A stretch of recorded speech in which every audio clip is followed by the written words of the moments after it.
Bonjour à tous et bienvenue dans cette nouvelle vidéo, j'espère que vous allez bien. Vous n'êtes pas sans savoir que Oppo a présenté tout récemment deux nouveaux smartphones, à savoir le Reno 6, un smartphone compatible 5G commercialisé à partir de 499 €, et le Reno 6 Pro, un smartphone également compatible 5G, disponible quant à lui à partir de 799 €. Aujourd'hui, je vous propose de découvrir avec moi le Reno 6, on fera bien sûr une autre vidéo un petit peu plus tard sur la version Pro, la version du coup la plus chère des deux smartphones. Alors le coffret déjà bien il est plutôt sympa, il y a une couleur qui est assez nouvelle de la part de Oppo, on voit bien sûr le gros logo 6 sur la boîte, on voit également l'appellation complète du smartphone, et enfin sur la tranche du coffret on retrouve également quelques informations techniques, mais ça j'y reviens lors du déballage. À l'ouverture du coffret, c'est un format qu'on connaît aujourd'hui, on ne tombe pas directement sur le smartphone, mais on retrouve bien sûr une petite pochette en carton qui renferme généralement des notices d'utilisateurs ou alors des accessoires. Dans cette pochette en carton, vous aurez droit à un guide d'utilisateur traduit en français et on retrouvera également un document lié à la garantie du smartphone. Une fois que vous aurez retiré la pochette en carton, on tombe directement sur le smartphone qui est vraiment très bien présenté. On voit bien évidemment les points les plus importants qui sont mis en avant directement sur la pochette qui protège le smartphone, c'est vraiment très bien réalisé. Et une fois qu'on retire le smartphone, on tombe bien sûr sur les accessoires. Au niveau des accessoires, comme toujours, on retrouve un câble de bonne section et de bonne longueur, c'est toujours des matériaux très costauds qui sont utilisés par Oppo, un câble de chargement connexion USB-A vers USB Type C. Vous retrouverez également des écouteurs en connexion USB Type C, il n'y a bien évidemment plus de prise mini jack 3.5 sur ce Reno 6, ni sur le Reno 6 Pro d'ailleurs. Et bien sûr, l'accessoire le plus important fourni avec ce smartphone, c'est cet énorme bloc chargeur compatible SuperVOOC 2.0 d'une puissance de 65 watts. Et cet énorme bloc chargeur permet de recharger les 4300 mAh du smartphone de 0 à 100% en 28 minutes. On commence vraiment à atteindre des records en vitesse de chargement et je trouve que c'est encore très intéressant de la part de Oppo de nous fournir un bloc chargeur, sachant que Samsung et Apple ont abandonné cette idée depuis bien longtemps.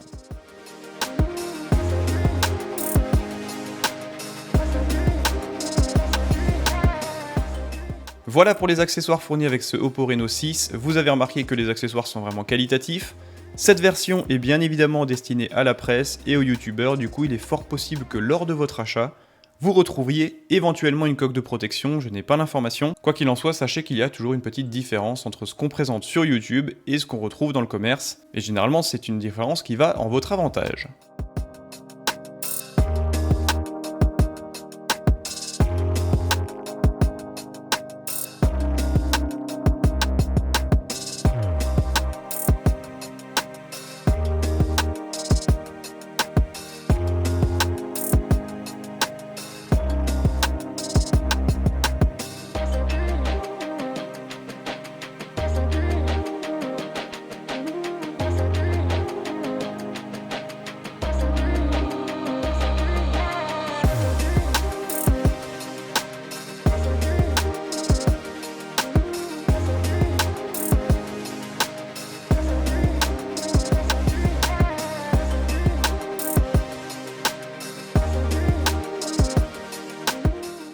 Sincèrement, je dis régulièrement que les smartphones proposés par Oppo, Realme et OnePlus sont vraiment très réussis, mais là, c'est l'un des plus jolis smartphones que j'ai eu dans les mains.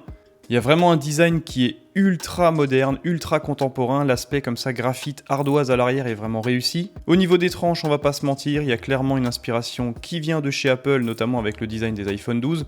Quoi qu'il en soit, c'est vraiment très réussi, c'est vraiment très minimaliste, j'aime beaucoup le design général de ce smartphone, et il y a un côté premium indéniable qui se dégage de cet objet.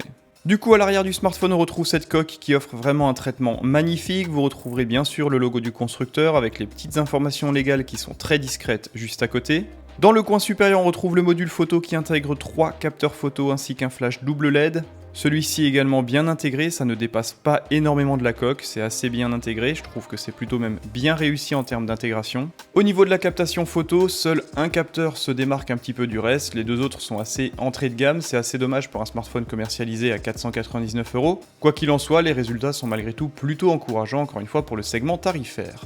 Le premier capteur photo est un capteur photo de 64 mégapixels, une optique grand angle de 26 mm avec une optique à ouverture f1.7, donc plutôt lumineuse pour le coup. Technologie utilisée de pixel binning pour générer des photosites 4 fois plus grand et offrir des photos en 16 mégapixels beaucoup moins sensibles au bruit numérique, ce qui permet au smartphone de ne pas monter en ISO et de générer des photos moins bruitées, plus exploitables et surtout plus qualitatives.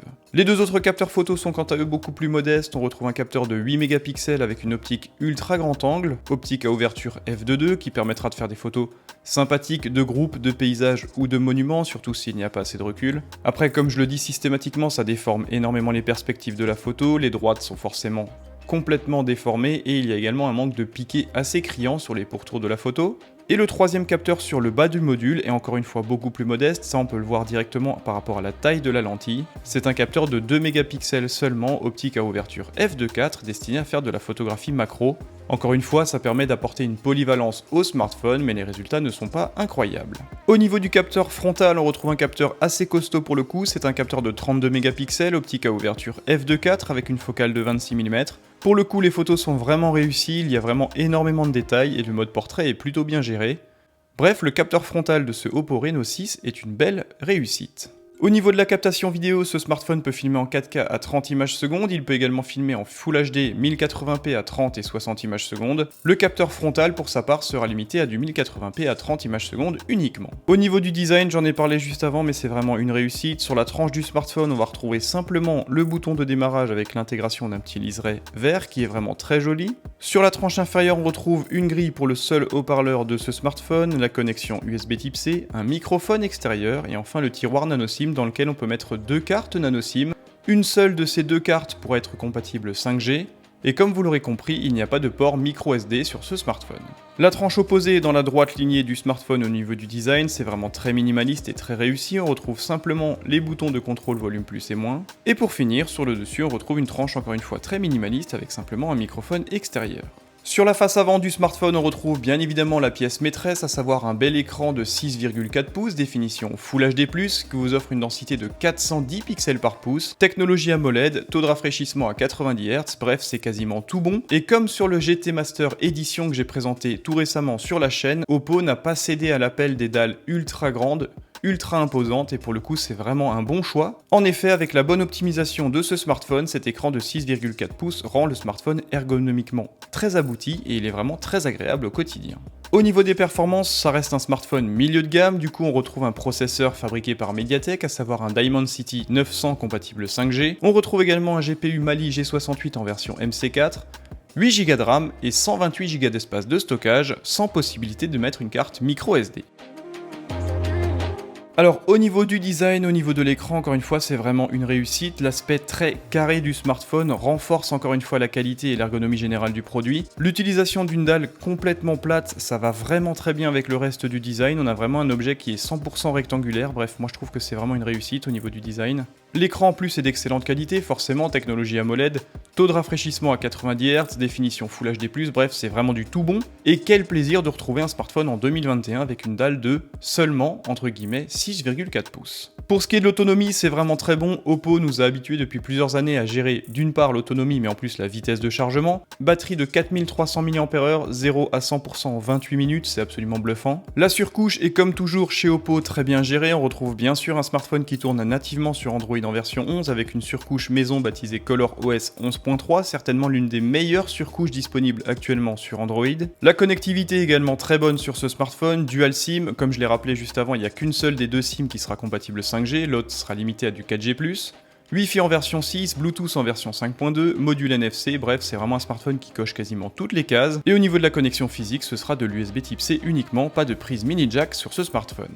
Le smartphone pèse 182 grammes, celui-ci est plutôt fin et bien dessiné, ce qui en fait un smartphone très équilibré. Et sincèrement, ce smartphone, j'ai pu m'en servir pendant une grosse semaine et c'est vraiment l'un des meilleurs produits que j'ai pu tester dans cette gamme de prix chez Android. Il est super bien dessiné, super bien agencé, l'ergonomie est vraiment excellente et agréable au quotidien. Au niveau des performances, même si celui-ci n'est pas animé par un processeur Qualcomm, il est vraiment très véloce et fonctionne très bien, c'est très agréable encore une fois au quotidien. La captation photo n'est pas en reste avec un beau capteur de 64 mégapixels avec une optique d'ailleurs plutôt lumineuse ouvrant à f1.7. Les photos sont agréables, il y a beaucoup de détails, beaucoup de piqués.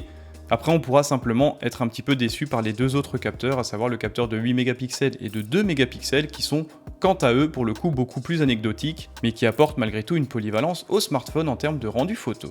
Au niveau de l'autonomie et de la vitesse de chargement, c'est absolument bluffant, celui-ci tient facilement une journée et demie, voire 2 jours, 0 à 100% en 28 minutes, donc là il n'y a rien à redire, il n'y a pas débat. On peut éventuellement lui reprocher l'absence de charge sans fil, mais avec une telle rapidité en vitesse de charge filaire, c'est vraiment un point qui est absolument anecdotique également. Pour le reste, la surcouche est vraiment bien travaillée, on peut personnaliser tout ce que l'on souhaite, c'est vraiment de l'excellent travail, même au niveau de l'optimisation, je trouve que c'est vraiment un OS qui devient très sérieux et très concurrentiel, notamment par rapport à One UI proposé par Samsung. Du coup, vous l'aurez compris, ce smartphone proposé actuellement à 499 € dans sa version 8 Go de RAM et 128 Go d'espace de stockage est sincèrement une belle réussite. Et merci bien évidemment à Oppo France de m'avoir permis d'accéder à ce smartphone. Voilà pour la présentation rapide de ce Oppo Reno 6, un smartphone compatible 5G disponible actuellement en France. Posez-moi bien évidemment toutes les questions que vous le souhaitez directement dans les commentaires de cette vidéo. Grosse surprise pour vous, grâce à Oppo France, j'ai l'opportunité de vous faire gagner un Oppo Reno 6. Pour tenter de gagner ce smartphone, rejoignez-moi bien sûr sur Twitter, sur Instagram, vous y retrouvez toutes les informations pour savoir comment le gagner. Et bien sûr, abonnez-vous à ma chaîne YouTube, c'est l'une des prérogatives pour tenter de le gagner. Quant à moi, je vous dis à très bientôt, on se retrouve bien sûr dans une prochaine vidéo pour parler de la version Pro, une version plus aboutie mais également plus élitiste avec un placement tarifaire beaucoup plus important à 799 € et qui pour le coup n'apporte pas forcément énormément de nouveautés, même si sa partie photo est bien sûr plus sérieuse. Merci à tous d'avoir suivi cette vidéo, prenez soin de vous et à très bientôt. Bye bye.